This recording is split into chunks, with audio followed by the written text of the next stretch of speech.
My name is AJ Fox. I use they, them pronouns, and I'm the Director of Religious Education here at First UU. And my undergraduate advisor told me I should take more computer classes, and I ignored her. And Dr. Lewis at Missouri State was right about that. She was wrong why, but she was right. This week, related, marks 2 full years that we have been navigating what it means to be a congregation that centers our Unitarian and Universalist values in the midst of a global pandemic. One of the things that we know, or at least suspect, is that this pandemic is essentially a long-form trauma on each of us. We know that in many ways, including looking at the accounts of those who've experienced similar pandemics before. And traumas have a way of sneaking up on the brain. We need to make space for this thing that is happening. And that will be even more true as we come out of it and evaluate the ways that our relationships and experiences in the world have changed and been impacted. One of the things that we can do is make sure that we are in some way recording the stories and narratives of this time. Part of this is because meaning making happens through narratives. And that meaning making combats the impact of the trauma. The other reason is that individual and even gestalt memories are more likely to fade if they're uncomfortable and not activated. It isn't that we don't want to remember these years exactly, although we might just not want to remember them.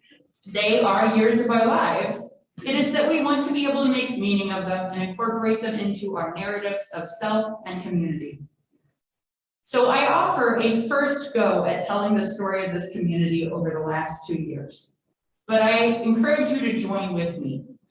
What pieces were important to each of you in this congregational history of this time?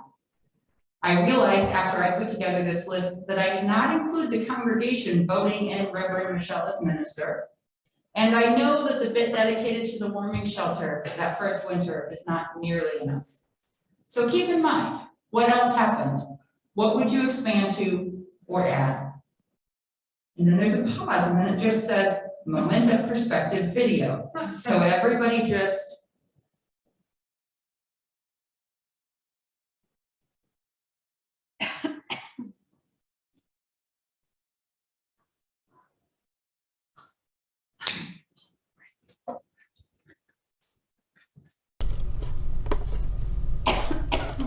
Two years of a very different sort.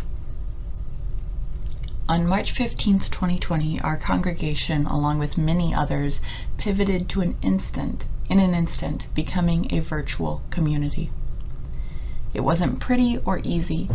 Each path looked different. For me, it was a corner of a bedroom becoming a virtual AV center of operations. But we started getting better at it, together. The first shaky days became a virtual space that was reliable and consistent. We figured out our first flower communion together in this virtual space as we figured out video and audio editing together.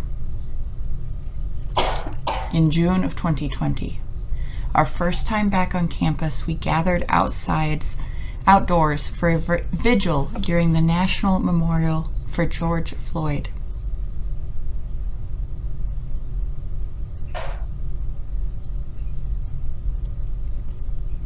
In June of 2020, an entire UA General Assembly also went virtual.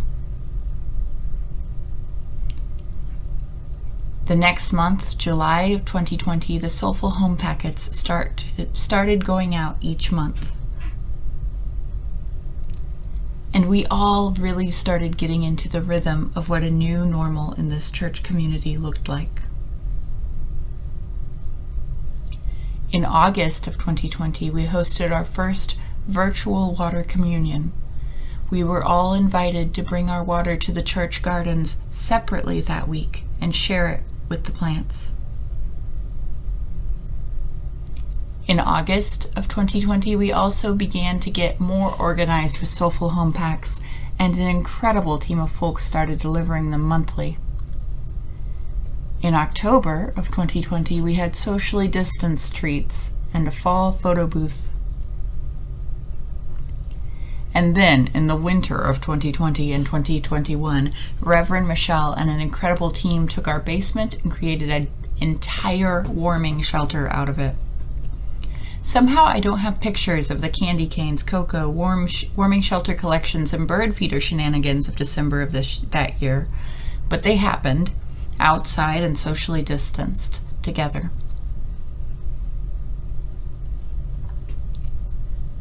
In April of 2021, there were Easter adventures and an egg hunt at the church, and we were joined by geese and daffodils.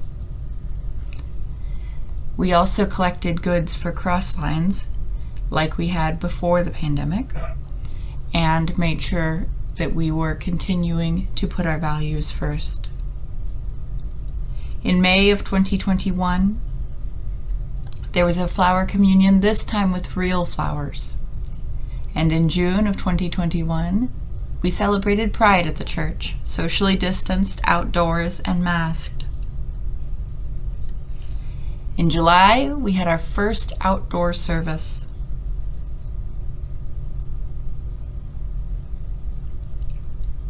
In August, we continued having outdoor services, and we began to figure out how to play together again in this space. Sandwich assembly for the Connecting Grounds lunch distribution began during a COVID spike that made fresh meals impossible. And we continued, complete with child yoga, the outdoor services.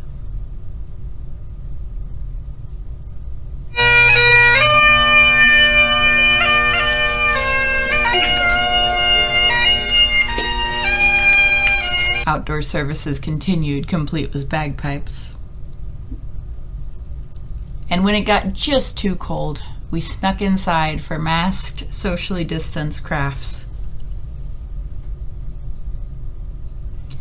In November, the team started trying to figure out how to take the service hybrid from the sanctuary.